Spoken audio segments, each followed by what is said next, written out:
The race is on.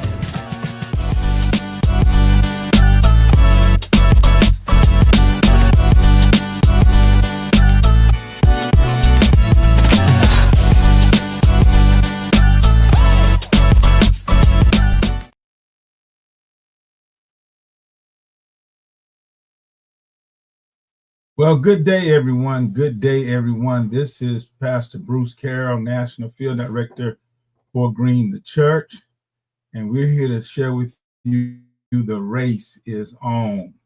RACE stands for Resilient, Aboriginal, Courageous, and Empowered. Resilient meaning emphasizing the strength and adaptability of Black communities in confronting environmental and social challenges. Aboriginal, recognizing and honoring the deep-rooted connection of Black communities to the land.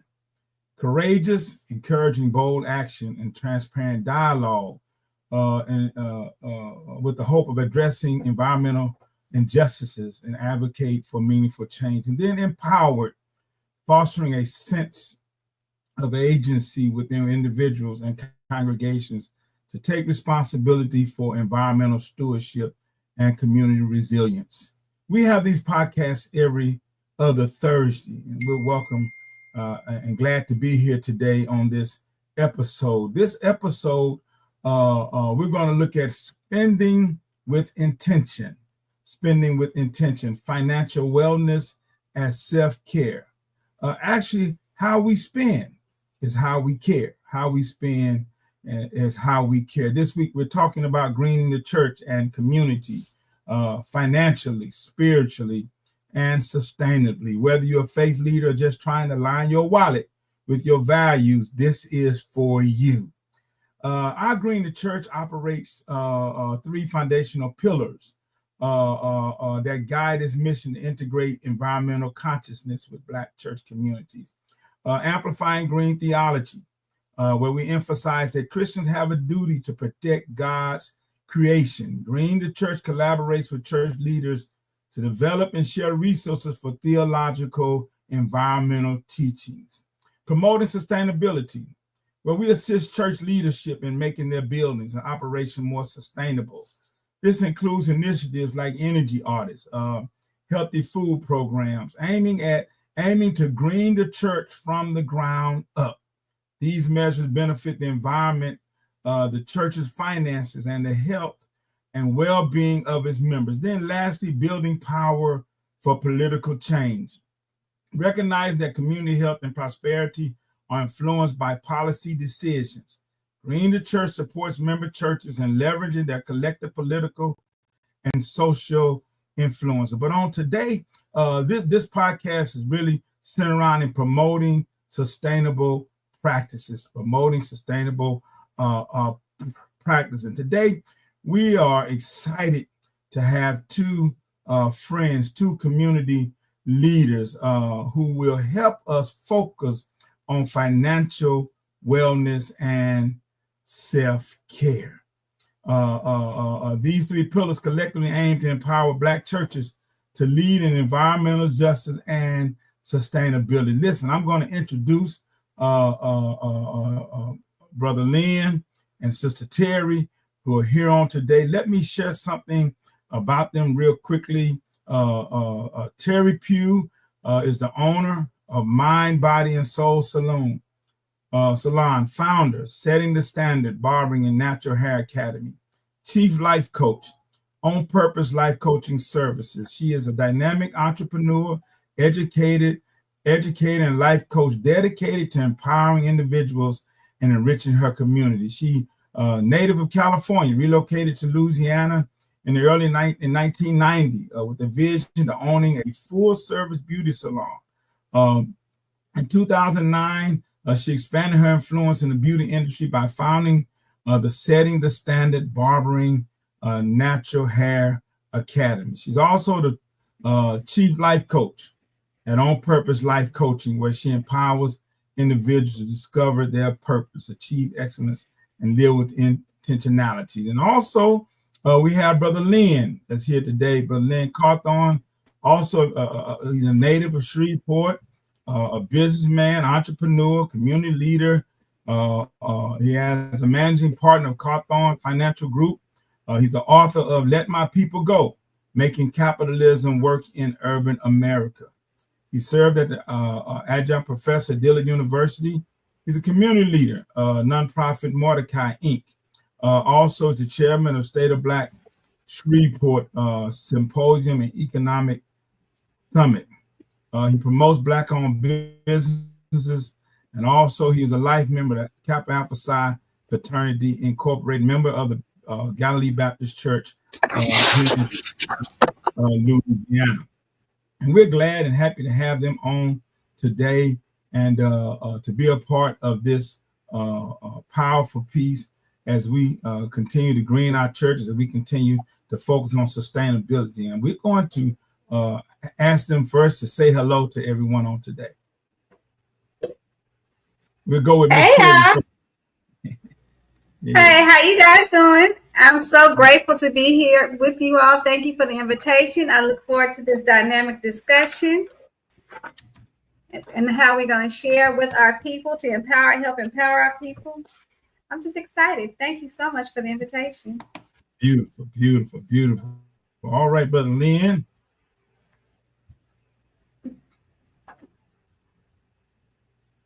Brother Lynn?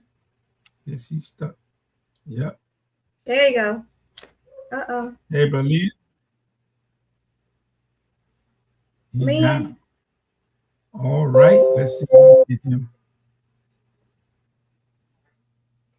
He said he can't hear. Okay, pull him out. So we're going to start with Miss Terry Pugh on today as we began. Lynn will be back. We'll get him back on in a few minutes. But we're going to start this idea when we talk about our churches, when we talk about greening our churches, when we talk about the stewardship of resources, our planet, and also where I believe most when we talk about financial wellness, or spiritual wellness, or financial wellness rooted in spiritual values. Mm-hmm. What I want to ask this question is what role should churches and communities play in helping members achieve financial well-being? Wow, I think that in churches have a lot of resources. We have people in our communities that attend our churches that do work in the finance industry, in banks, and service organizations. I think a lot of times we don't take advantage of the resources that are readily accessible to us because sometimes we're so really familiar. So I think being able to get the resources that we have that are in our community to help empower people and have symposiums and classes inside the churches, and have days, just like we have Bible study, have days that we have financial literacy classes, and to teach them how to budget and teach them how to save, to teach maybe start cooperations, co-ops, to where we can put our finances together. And we may not be a grocery store, but we can buy from a grocery store distributor because we'll be able to buy groceries for our families in bulk. Just having that type of mindset and putting those type of organizations together in the community would be very valuable in an arena that the church can operate in. Beautiful, beautiful. So you're suggesting that because God says that I want you to be He came for us abundant, to live life abundantly. Gotcha. Can you hear me? And that's in every aspect, spiritually, physically, mentally.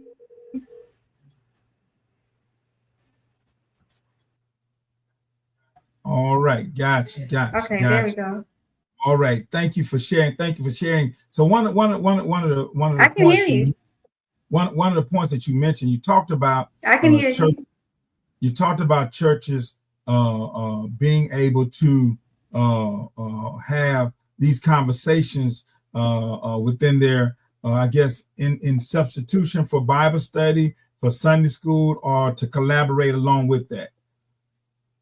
Or you suggesting that we do that instead of Bible study, or do that in collaboration with our Bible study, our Sunday school, or some of the traditional pieces that we have within our churches?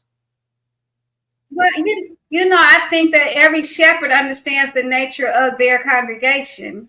And just like any great teacher, sometimes you can incorporate it in Bible study and to show how you can use it in practical daily living, or you can have it outside of and saying we're going to utilize the biblical teachings to go with practical living in a different capacity. So whether you're, if your church audience like wants the spiritual to stay spiritual and the natural to carnal, or whatever they say to stay natural, then you can do it that way. So I think you have to gauge it in the context of the type of congregation you have. Gotcha.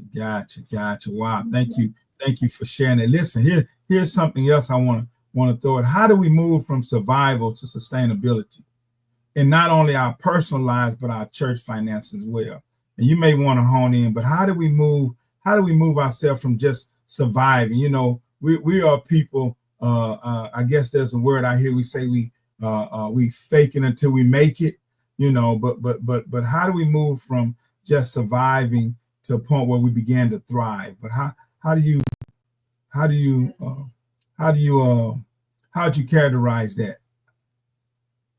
So faking it until you make it is a really interesting concept, because it's not necessarily a negative connotation, because it's like operating and walking in faith. God says, see things as they, that are not as though they are, right? So sometimes we have to walk in a certain type of energetic presence and have a different type of mindset so we can get out of the survival mode into thriving. So I think first it does change with the mind, and understanding that that our life does not have to be a certain way, even though we've been conditioned and living in certain circumstances. Understanding and accepting that God said he wants us to have an abundant life, and it does not have to look like anybody else's abundant life, but we have to understand and define what success and abundance is to us. And once we start going through those things, and a lot of times we may need counseling, we do, to address the lack mindset. Mental health is very important. That is part of self-care. And when we start addressing the things that have us focusing on lack, which is not what God wants us to experience, in a long-term period, because there are sometimes that God puts us in a season of drought or without, so we can self-discover the things about ourselves that makes us have repetitive cycles. And we're in a situation where we can recognize why I keep going in the same circle, and being honest and realizing sometimes it's not that I don't have the work ethic, I don't have the desire, my mindset is not right, or I don't have the right type of mentorship. I don't have, the environment is toxic. And sometimes, like Lot, we have, you have to move yourself out. Abraham had to move, people, we have to move around, understand those things. Right. So you said something earlier when we talk about mental well-being or mental health. And one term that I learned during the pandemic, or it became popular, trigger. Uh-huh. So when we talk about mental health, I mentioned a statement earlier, fake it until you can make it, right? And when the pandemic happened, in the pandemic, we learned there were so many triggers. That word became real popular across this country, in a sense. Mm-hmm. We began to talk about mental health and when people are, what was having us to act a certain way, when this stuff had already existed. It already existed. We probably didn't characterize it in a frame, because maybe we were running and going, and during the pandemic, a lot of people were able to, people had to kind of stay at home, confine themselves. So they got a chance to think about really what was going on with their own bodies. So as a people, when we talk about mental health, it's not something that we really talk about. Mental health or mental well-being within our families, within our cultures. Can you expound on that a little bit, maybe, for us? I think now we're in a climate where acknowledging mental health is no longer taboo, that it is now an open conversation in our community, which I'm grateful for, because for a long time, we as a people wasn't able to experience the three emotions. It's either you was mad, you were sad, or you were happy. You know, we couldn't identify frustration. We couldn't identify disappointment. And we all know that angry is a secondary emotion, but when we don't know why we're angry, that they're, you know, I'm angry because I'm disappointed. I'm angry because I feel abandoned. I'm angry because when we are put in a position to be where we're educated about the different type of emotions and are allowed to freely express those different types of emotion, it brings on a different type of autonomy to be able to move around in the world.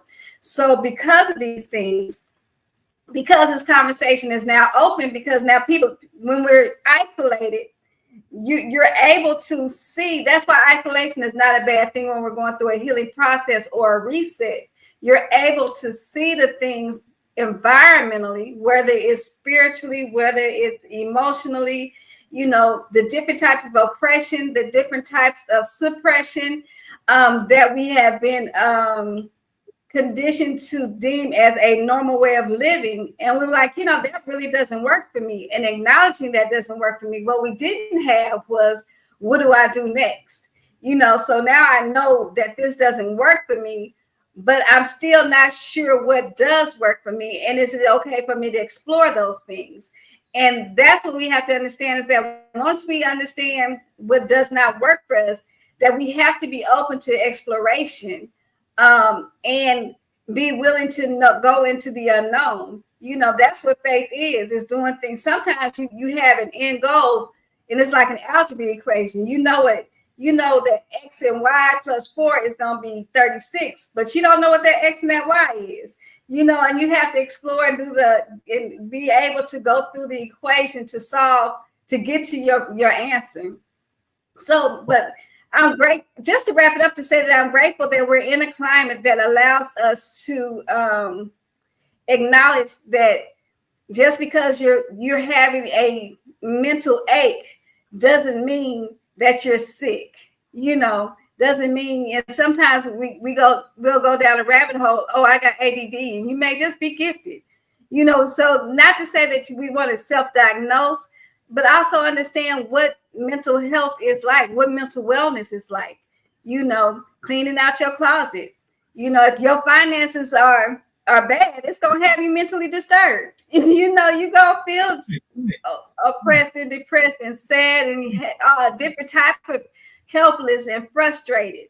So when it comes to our finances and how it affects our mental health and the solutions to it, I think the church can, you know, besides talking about tithing, we can do an extra part inside the church to help them and help people, help our flock get better situated financially so they can sustain themselves and their families. Wow. Thank you for sharing that. Listen, we're gonna move on. But even in this idea of mental health, mental wellness, mental stability, or having sense of thing, we don't, once again, within our context, yes, the pandemic did allow us to open up a little bit more. But even to understand it, that I've been triggered, I might have ADHD, but then also getting the help that you need, you need in terms of how do you, saying to your congregation, well, I'm gonna come talk to the pastor. I might be jumping out of it, but the pastor may not have that answer, and then referring them to somebody that would have kind of help them walk through that. So I think a lot of this is that because of the unknown, because of the era which we're in, people don't want to seek out and go sit down and talk to an individual about their needs, and then let people know that that's what we do, from a church perspective, because we're taught to say, hey, trust God, read your Bible. I'm going to put it out there, y'all. Study, ask the Spirit to you. But we want to add a little bit more flavor to it by saying, hey, let's put you with somebody that you can talk to on a weekly, monthly, a bi-weekly or a monthly basis to help you get to your next steps, to help you get to that code in place where you are. But I wanted to, Brother Lynn is back. Yes. Go ahead. I was reminded that Jesus is on the main line. And so I had to switch to the right line so I could communicate with y'all. Hey. Hey, man. Hey, good. We were touching on, had a couple of questions, and I know we're moving fast, but we were talking about the mental well-being and connecting those dots with the church. We talked about faking it till you can make it, and we learned today that that's not a bad thing. That could be a good thing. Making transitions, sitting down and being still. Being quiet. The pandemic taught some of us just to be still. Had us in place and shelter in place. For some people that worked, for some it didn't. You want to add to what your thoughts are in that area?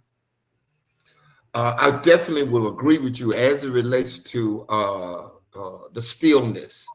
Growing up as a young kid, and older people were talking about listening to Jesus, praying to Jesus, and I never really understood where I could pray to him. I never heard back from him.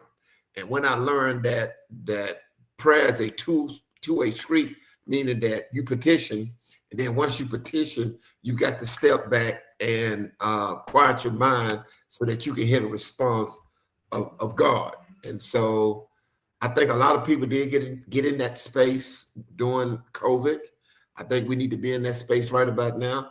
I also think that as an individual and in your everyday walk, you need to carve out some time when you can do just that quietness. When you get up, what I do when I get up in the morning, drink a glass of water, first thing I do that stillness, and then what's before me for the day, I can sometimes see it kind of clearly. Some days, maybe not so much, but most days, yes. Gotcha. Thank y'all both for sharing. Listen, we're going to press this, move this pendulum forward on this call on the day. I want to look at when we talk about churches and communities, when we talk about aligning spending with justice from the pulpit to the people. I want to talk about that for a moment, and I want to raise the issue about communities and churches being able to green their budgets, energy, food, vending programs. How can churches do that? How can churches? And I want to say, when I say churches, you all, I'm talking about community. I want you to know we're talking about community. And so, how can communities begin to green their budgets?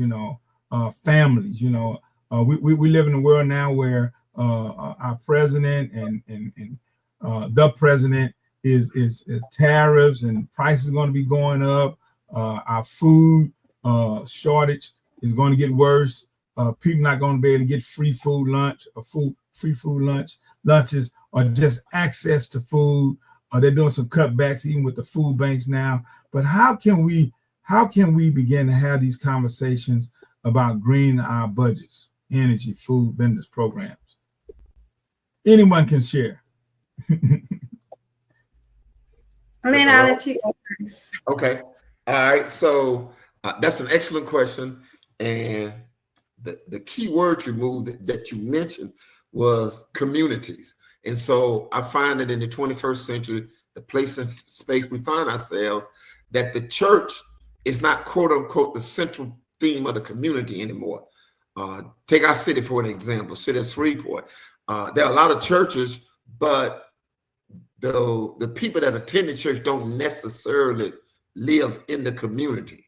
And so it becomes incumbent upon the individual church, in my estimations, that individuals or those individuals that once lived in the community adjacent to the church, is that the local church has to assess where its membership is now, and that community is not necessarily next door down the street, but it's citywide.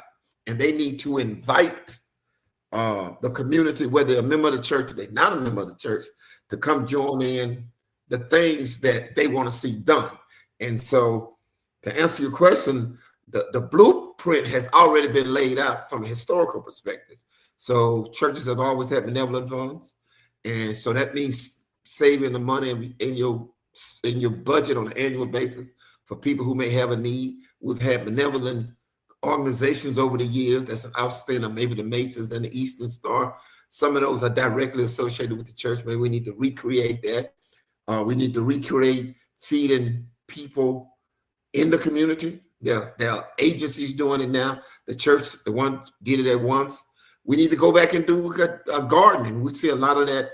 We see an upsurge of that in most recent years, where you're actually producing foods in these individual home gardens, or the gardens that the church sponsors, where you can have a storage when people get on hard times. They have food built up that we're producing ourselves. Vernon Johns, who was the pastor of Dexter Avenue Baptist Church, who preceded Martin Luther King, was an advocate of such way back in the 50s, and he was turned out of his church for being, at that time, a visionary. So the blueprint is laid out there. The church itself needs to make the individual church needs to make the decision that it's going to reach out to the community, since the community is not adjacent to it any longer. And all of the programs we just described, they just need to be implemented in a nuanced, contemporary fashion. So I see. You want to add to that, Ms. Pugh? Say it again. Oh, so with the question, are you saying like the church itself or the community itself? So I'm trying to see because you said not necessarily the church. So I'm trying to see how to. So in our conversation, I want to be clear that when I talk about church, I'm not separating church and community. And I may say it interchangeably. So it may be church and community. So how we can collaborate and begin to work together so that we all on the same page, in a sense. Because sometimes you have the church here, and you got the community. Community knows nothing about what's going on in the church. Church knows nothing about what's going on in the community. So when Lynn talked about earlier gardens and stuff, you have churches have their own gardens, but it's hard to get the community to participate in that piece. Or the community may have a garden, but the church is nowhere in around us. So I'm trying to, bridge this gap so that we kind of come together. So I'm sorry. Yeah, so I understand now. So like growing up, we had this thing that we would do on the weekends called witnessing. And we would go from door to door, knocking on people's door, telling the good news, telling them what we got going on in church. We got family and friends day. We got such and such a day. We would love to invite you. So things of that nature. I think that there was an outreach program that did not just outreach to the people that were inside of our community, inside of the walls, but outside. And getting engaged. I think that also that the church and the communities need to be aware of the changing times, and as generations like the millennials, Generation Y, Generation X, but there are different foundations, and I think within the organization you have to have a task force that is able to, or a think tank that is able to reach all of the generations to get as much participation and cross communication as possible. And so, with that being said, there has to be openness and leadership as well, because sometimes our churches can become, and our community leaders can be little dictators, and it's very offsetting to the people in the community when they do not feel, or congregation, when they do not really feel seen or heard, or valued, because some people really want to work, but they don't know where and how they utilize their talents. And if these things aren't expressed or open, to where you can have counseling committees in the church, social work communities in the church. You can combine the youth program and the program for the elders together, so there can be communication between the youth and the elders. There's guidance, and then there's teaching. So I think those things will help when we're talking about church and community. It has to be a reconstruction inside of the leadership in the church, not leadership, but just like the task force needs to be done. You have to have a task force to put things in place and see what the needs of the community are, which means that you're going to have to get out and knock on doors. We're going to have to go to where the people are at. Too often, we want people, to come to the church. And, I believe God said, go out. You there for, the highways and byways. We got to get out there. We have to go back to the older things, because people are programmed to watching what they want to watch on social media. So they're not going to be clocking for you. You know what I'm saying? They, even though you're going live on social media and posting things, if you're not in their algorithm, they're not going to be clocking you. So you're gonna have to go out and go where they are. You're gonna have to meet them where they're at. You know, we went to the street corners. We went to where the gangbangers were. We went to the community parks. We went to the gyms. You know, we're gonna have to do that and reach out to them. And sometimes it's gonna take some work. It's gonna take a little time to see that you're consistent, so they can trust you. You know, because that one time is not gonna get it. You're gonna be like, hey, you know, hey again. You know, so we have to realize sometimes we get discouraged because they don't come after the first time we have the conversation. But you have to realize that the people in our communities have been abandoned for a long time, and they're constantly abandoned. And so they're going to need to see the consistency of somebody to gain their trust. Gotcha. I would like to just add to that, if I may. Yes. Terry makes an excellent commentary in terms of what she just laid out and described. So what we have done, we being Galilee Missionary Baptist Church at Pierre Avenue, we've created a new ministry that I helped to bring about and put the components together, and it's called the Civic Community Economic Engagement Ministry, and I coined it as an acronym C2E2. And so the first thing we've already done is the notion to bring back Black history being taught. If it's not going to be taught at the academic level, at the school level, we want to teach it in our sanctuary. And so we've taken on the fourth Sunday of each month, the fourth Wednesday of each month, to have someone in that talks about Black history.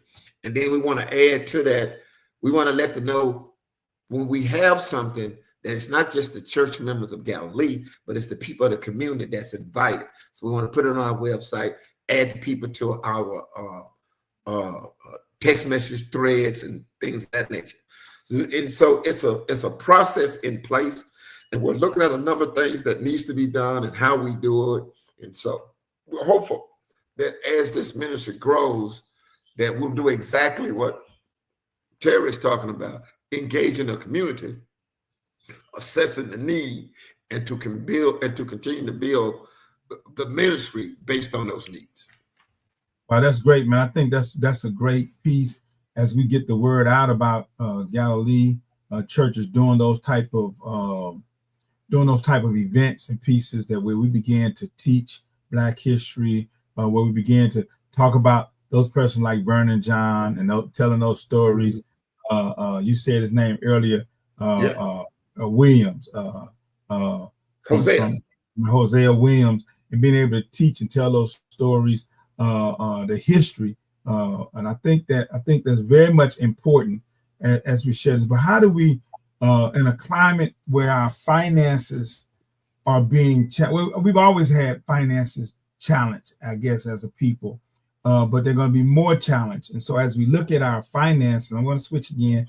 As we look at our finances as a people, as a total race of people, and the stress that comes with finances, and it affects our health, it affects our homes. Can we talk about how does financial stress, how does it affect our health? How does it affect our homes? And I hope as we look toward the future, financial stress. Wait, let me say it this way. We want to talk about financial healing and climate conscious choices. So how does financial stress affect our health, our homes, and our hope? First of all, poverty is a disease.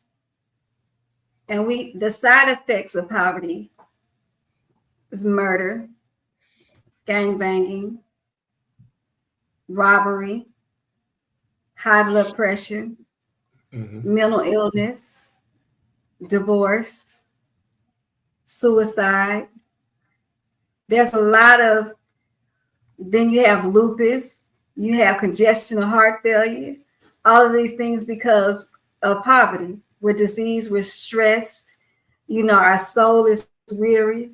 We can pray, and sometimes because we have lack of education, so we have to look at that. Poverty itself is a disease, and the things that are happening in our community are the side effects or the symptoms, not side effects, the symptoms of poverty. So we have to see how do we cannot just put a Band-Aid or treat one symptom. we have to go to the root cause of the poverty, which is the financial education, but also the mindset reset, and letting people know that it's not going to be a quick work. But we also have to have clearinghouses and accountability stats. So if we work in groups and cubicles and we join people with these banks or these financial organizations and structures, you have Operation Hope, a lot of things that organizations that help are geared towards our people that do help, and have processes to where you can get books and facilitate programs in the church, facilitate programs in the communities. It's like there are things available. We just have to do it. Do we have farmers in the church? We can all get together as a church or churches and buy that meat from that farmer. Everybody pitch in. If we have we got a food fund, put that money in that food and everybody get half a cow. That's going to last them 6 months. A deep freezer dry so they can have deep freezers. You got to fill the peas. Let's go support this brother with these fill the peas. He don't never have to worry about somebody buying peas. These are some of the things that we can do as a co-op. The churches can form their own, or the communities can form co-ops as well. I may have gotten off subject a little bit. I love this stuff. Go ahead. You're good. You're good. Because when you talk about communities and churches coming together, even in the climate in which we're in, you said we can get together, right? But one concern I have, not concern, is we look down the road. If we look down the future, if we don't come together, we won't have the funds to come together.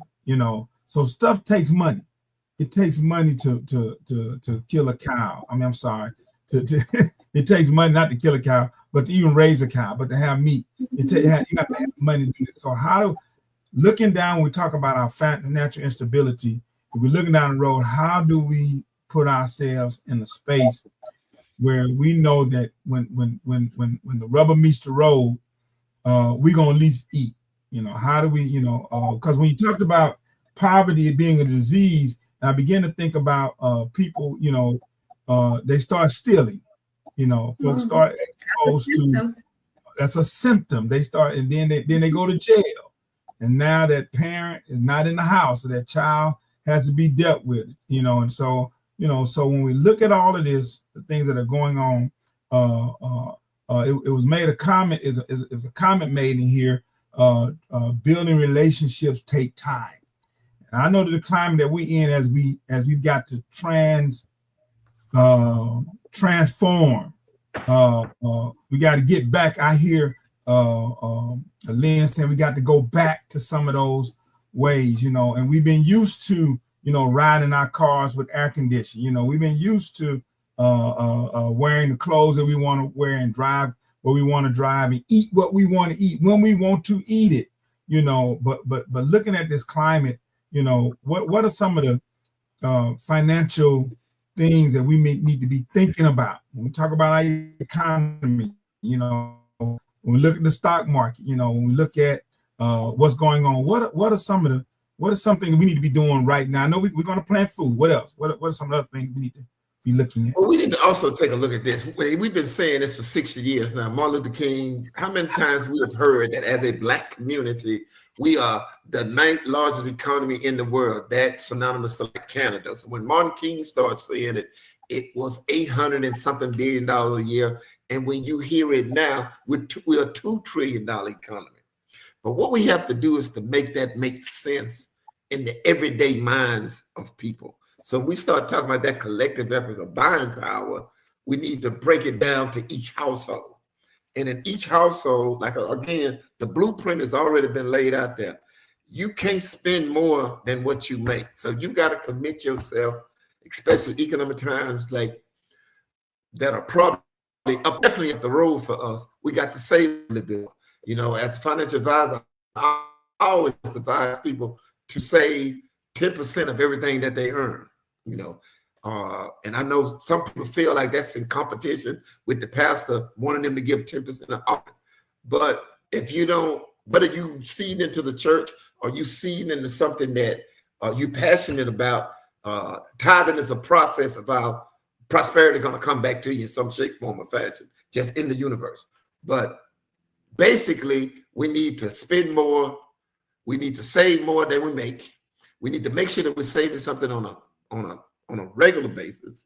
And when there's the opportunity to pool your dollars as a collective, then we need to jump onto that particular opportunity. Because if you think about it, every ethnic community that has come to the United States have not made it mainstream without them in and of themselves as a group coalescing together. And for the situation that African Americans find themselves in, the cavalry is not coming to get you. Trump is not coming to get you. The U.S. government is not coming to get you. So we're going to have to follow the plan that other ethnic groups, they merged their economics together and were able to weather the hard times. And then on the other side of that, they were able to build businesses. And I know we hear this time and time again, but what is insanity? Doing the same thing and expecting a different result. So we need to do something differently to expect the result that we desire. Right? That's beautiful. That is beautiful. I agree with that wholeheartedly. I do believe that co-op is the answer when it comes to our communities. And I believe just like Lynn said, you have 10% for church, 10% of yourself. I think also with the church tithes and the money that they get with offering, there needs to be 10% goes to here, 10% goes to there, 10% goes however that divvies up. So and more transparency with organizations and what the funds are being utilized for. And if we're trying to create confidence in the community, and trust in the community, then the transparency is important with the strategy and the implementation. I think that is very important because one of the things that stop people from trusting is that they can't see.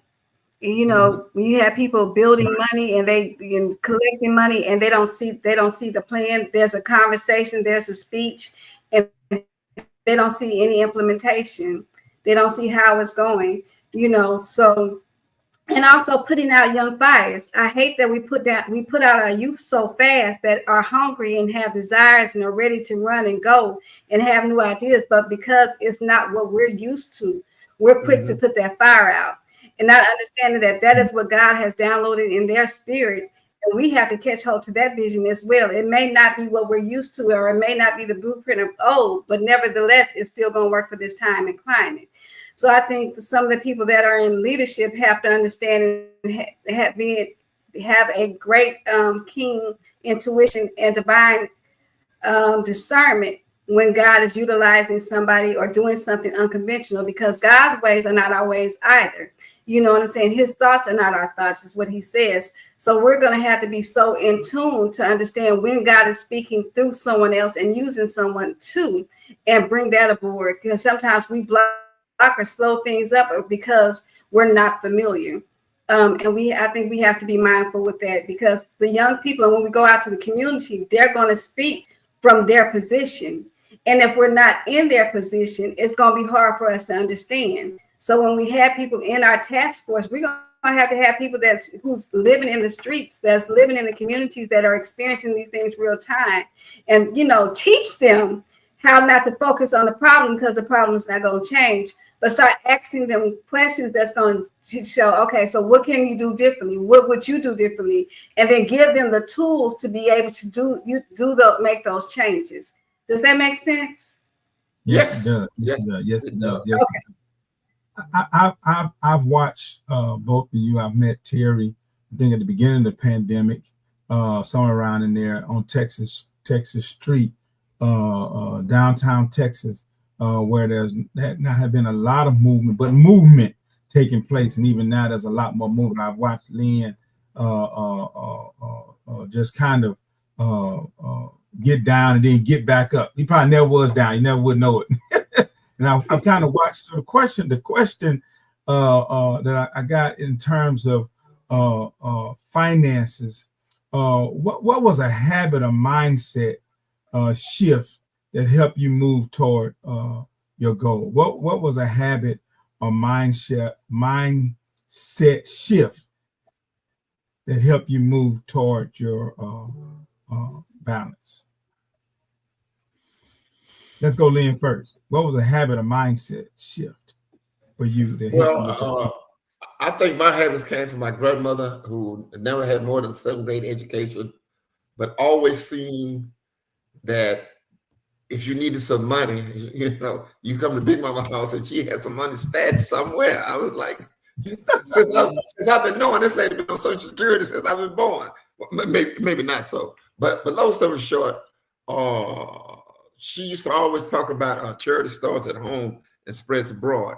And so when I understood what charity meant, that it meant love, then it made sense to me. And so one of the first habits of me is always to have something stashed for a rainy day, because they are coming. And she would always preach that. And so even as a financial advisor, I would always talk about a rainy day fund when I would talk with clients. That's the first thing you need to do, have some money set aside. And I also believe that at an early age, even as a teenager, maybe going to my college years, I would hear certain preachers talk about investing in your community, investing in people that you care about, investing in something that you ain't gonna see today, but it'll manifest itself later. And so I think those two principles, just doing that, allows you to look at life in a bigger perspective, in that you've got to be setting something aside, and you've got to be investing in something other than yourself. And I recommend that people invest in themselves, but investing in something that you may not see the fruits of it right here, right now, but they are coming. And so, and everything else based on those two sentiments, I build everything else upon that. Wow. Thank you. So that's the most simplistic way to put it. Gotcha. Thank you, Ms. Terry. Thank you, Lynn. Ms. Terry. So wow. So I've been self-employed my entire life.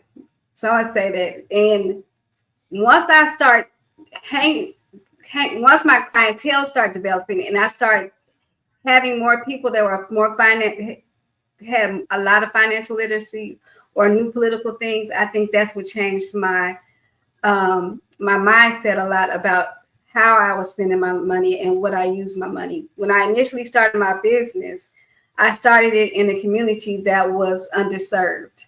The gang rate was, I started in Queensboro, and it was in the early 90s, late 90s, early 2000s. And if anybody knows about that neighborhood, it was the Wild Wild West. Mm-hmm. But I was intentional about putting there because what I know is a lot of people don't go back to where they come from because of trauma.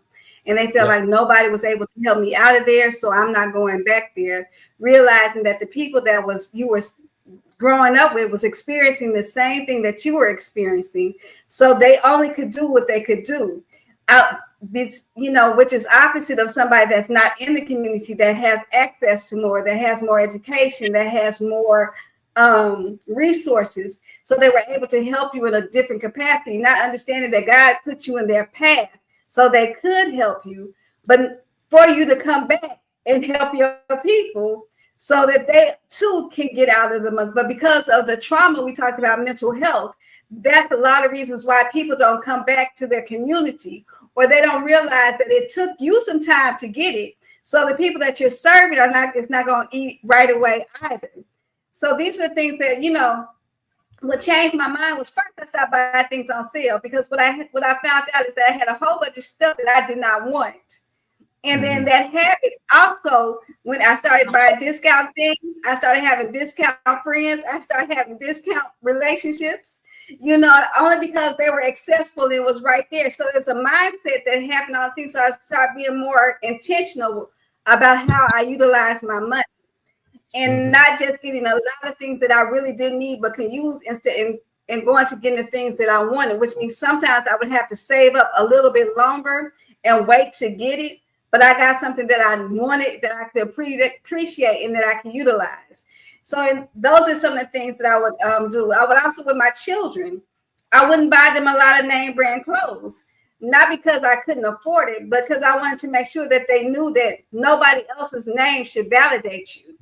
So if you have to wear Gucci to feel important, you have to wear Louis Vuitton to feel important. It was a problem for me because they're charging that much because they feel like their name is worth it. And if you don't feel the same thing about your name, I have a problem. So with them buying things, I would not necessarily buy name brand things, but things that they liked and they appreciated, and not be hung up on whose names it was that was on those things. So those are the conversations that I would have with my children and with myself, not because I couldn't afford it, but I didn't need that to validate who I was as an individual. So which allowed me to save a lot of money because I still look fresh and fly. It just didn't cost me $5,000 for one outfit. My bag don't cost, it's $600, but it carries the stuff and it's cute and it carries the same things, and I don't have to worry about getting it scuffed up. So I think it's the value system is what I'm saying. Would that be fact, Lynn? What I value determines how I spend my money intentionally and where I spend my money and where I spend my time at. And if I value other people's validation, it's always going to leave me in a negative. It's always going to be, you want to know what I'm saying? Values, look at the checkbook. Mm-hmm. Look at the bank statement. Exactly. And how they dress, so like I can see a person that has a $1,500 bag but don't have $1,500 in their checking account. And that's because they don't have $1,500 in their bag. Yeah, and those are the things that I'm like, okay, then I'll be like, oh, this is an investment. I was like, well, I think you need to sell it because you're asking me for $20 for your electric bill. Why don't you hock that bag? You know what I'm saying? But no, they gotta keep that to make somebody, to impress other people that don't have as much as you have either. So, but like I was saying, with that, why I went into the shop, I had to put my shop in Queensboro because I had to go back and let people know it's not where you're from, but that determines what you're supposed to have, and also letting them know that our starting may be a little different because they intentionally don't give us money to start our businesses. Not in our neighborhood. They intentionally put other people in our neighborhoods to make business because they didn't want them in their neighborhoods. We have to understand why we have so many, Iranian stores, there's so many Asian stores, there's so many Hispanic stores, and we can't get a store. It's because it'll keep us down, and it'll keep them out. So we're going to we'll give them money to go somewhere we don't want them to be. And they know that we're going to spend money and that we don't have access to cars. We're going to have to go to the corner store. I can't go. If John Paul builds a store around on LB Road and your church members and your families in Queensboro, how they going to support you? Mm-hmm. So even that type of mindset, where we're located, strategically locating our business to make sure that we can be of use to our community. And we can build generational wealth, hire our own people, service our own people, and we have to be mindful of that. And then not looking, and I tell my children all the time, if you got a friend that has a business and they have quality service, support that business. Absolutely. Matt, I was watching a thing with, it was Master P, and he was talking about how his kids love Tony the Tiger, and he made a cereal. And everybody said that his cereal tastes better than Tony the Tiger's. And then it was like, I'm not going to buy that because it's a knockoff. So even though my product is better, it's not as high.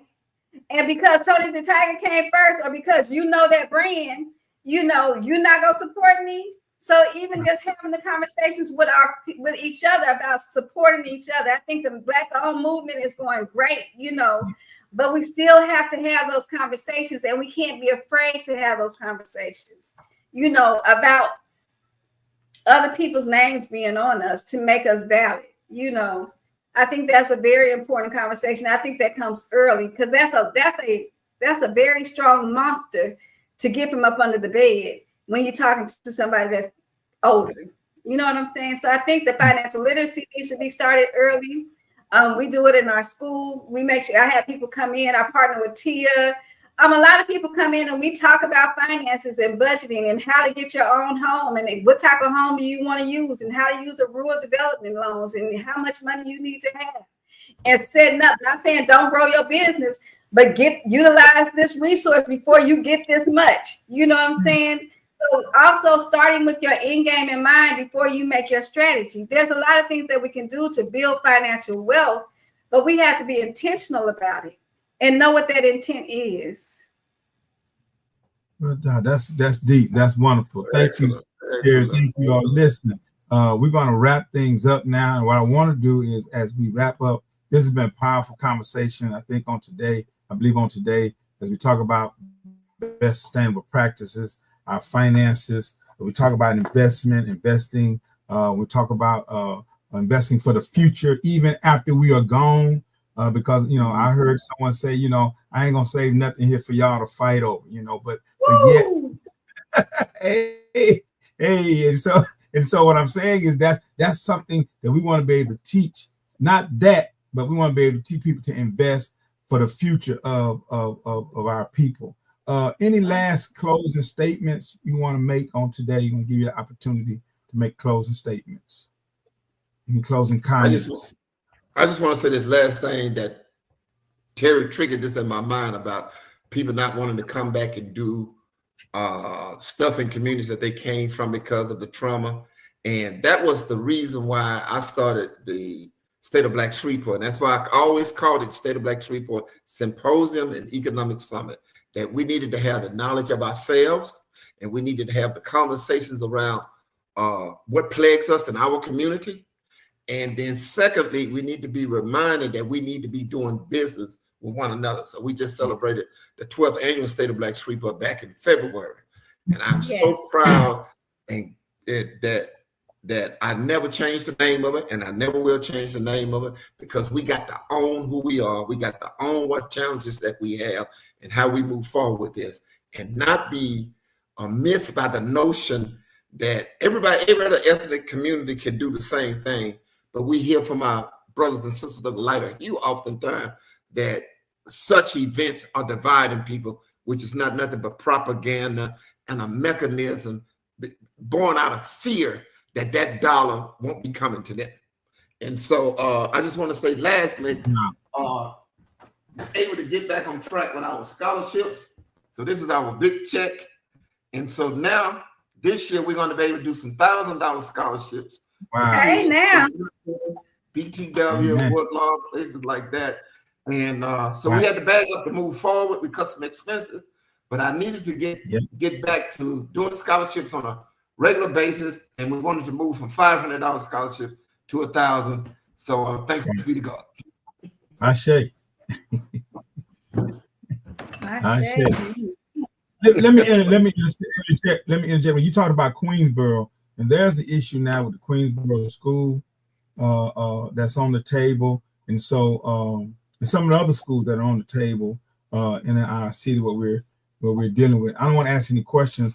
I want to throw that out there because when we talk about community, how do we keep in community and the churches there and the people are there, the families are there, how do we keep us moving forward regardless?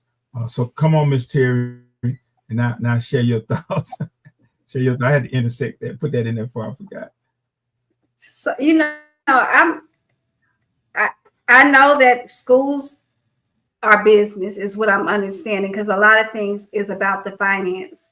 But I also know that when they move children, they overcrowd other schools, and they're still going to have to pay those teachers the same amount of money. The school board is still going to have to pay for the lights and the water to be on in that building until something else happens. So they can miss me with it's costing too much to keep this school open or it's not enough. The thing is that the classrooms are going to be smaller and the teachers are going to be able to teach freely without being as stressed out. And the students are going to be able to get what they need if they keep these neighborhood schools open. When you move, I am a product of busing. It was very hard for me to build foundations and grounds because in Los Angeles at the time, they were sending us a Pacific Palisades, Canyon, so it was hard to have ground level relationships. and build community with the people that were in your community, because you're getting bussed off to these different locations. You're not able to grow up with teachers from kindergarten to first, fifth grade. You knew what teachers you may be getting in those grades because everybody, it was there. Right. So it's causing a disruption in our community intentionally. I'm also hearing that they're going to end the program for barbering and cosmetology at Booker T. Washington. The majority of the students, I'm going to say 95% in Caddo Parish that goes to those programs are African American. Those type of programs for those who are not academia driven, but are doing vocational work, which causes them to be entrepreneurs, it's going to limit the amount of time, to limit the exposure to things that they can have. There's no more textile, there's no more woodwork, there's no more carpentry, there's no more electrical. Now there's not barber and, so we're intentionally taking these things out of our school, which we're good at. We're inventors by nature. We're innovative. We create, so we have to be mindful of and pay attention to what is going on in the school board, speaking our voice. The meetings are intentionally held while people are at work. I cannot get off work at 2:30, 3 o'clock to go to a school board meeting and protest, and then the people that do go to the meetings, they wait to the last leg to tell the community about what's going on. So you tell me 2 weeks before that they about to vote and they didn't already have this due process to come tell me they about to close this damn school, darn school. Yeah. So we have to start holding our leadership accountable as well. Once we start seeing them moving shaky, we need to start pulling their coattail, because if we vote you in, we forget to realize that we also have the power to take you out. So we're going to have to start holding our elected officials accountable. It's very important that the people start getting involved and knowing that you know your needs better than anybody.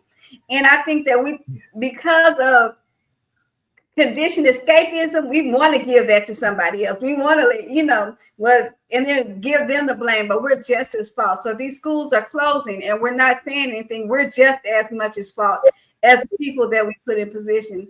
So I think personal accountability in the community needs to start, there needs to be an uprising in that. Gotcha. But also when they close schools, they close altars. When we have schools named after our people, those are our altars. They're not closed. They're not changing the names of their schools. They're not taking down. When they was talking about these statues up at the courthouse, that's for them. That's legacy, But we don't have no problem with them renaming our schools and taking away or closing our schools that have our people's names on it, that blood, sweat, and tears that went into it. We have to think about that. That's history erasure. Okay. Well, thank you. As we wrap it up, as we listen, this has been a joy on today. I want to share with us that Greener Church, Louisiana, will host our summit July 12th at the Paradise Baptist Church. July 12th at the Paradise Baptist Church. Then we also have our national summit that's going to be in Atlanta, Georgia, on October 12th through the 14th. Any announcement about some things you all want to share that's coming up? Any announcements? Okay. You go ahead, Terry. I'm just going to say, if anybody wants to join Barber School, I'm located at 711 Texas Street. The name of the school is Setting the Standard Barber and Natural Hair Academy. We do all things hair. If you need any herbal remedies, I'm a herbalist. If you need coaching, you can contact me, 318-673-4100. I was about to tell them they can get aromatherapy up there also. Aromatherapy. Yes, indeed. We serve all the things. What about Reiki? Huh? What about Reiki? Is it called Reiki? Reiki? I am a Reiki practitioner. Mm-hmm. Okay. Beautiful. All right, brother Leon. Hey man, we in throes of planning something for Juneteenth. Last year, we had a panel discussion at Uptown Lounge and Bar at 1620 Marshall, and we had Gary Chambers that came in and talked to our Gen Zers and millennials as a panel discussion. We're doing something very similar, just not able to give a full announcement of it right now, but we, and that being State of Black Shreveport, we'll be doing something with the same intent, targeting our millennials and Gen Zers in some type of panel discussion and some type of pop-up deal where we're going to be explaining to people about how to start a business, how to do an LLC, and a symposium that will be some panel discussions. I think that conversation is what we need. For years, we didn't have it in the community. I think now people are more amenable to it, and we need to continue the dialogue. Gotcha. Well, listen, y'all, sustainability begins with intention. When we align our money with our values, we restore balance in ourselves, in our churches, and our communities. Thank you. Thank you for this. I enjoyed y'all. Going to ask y'all to stay on for a couple minutes. Great job. All right.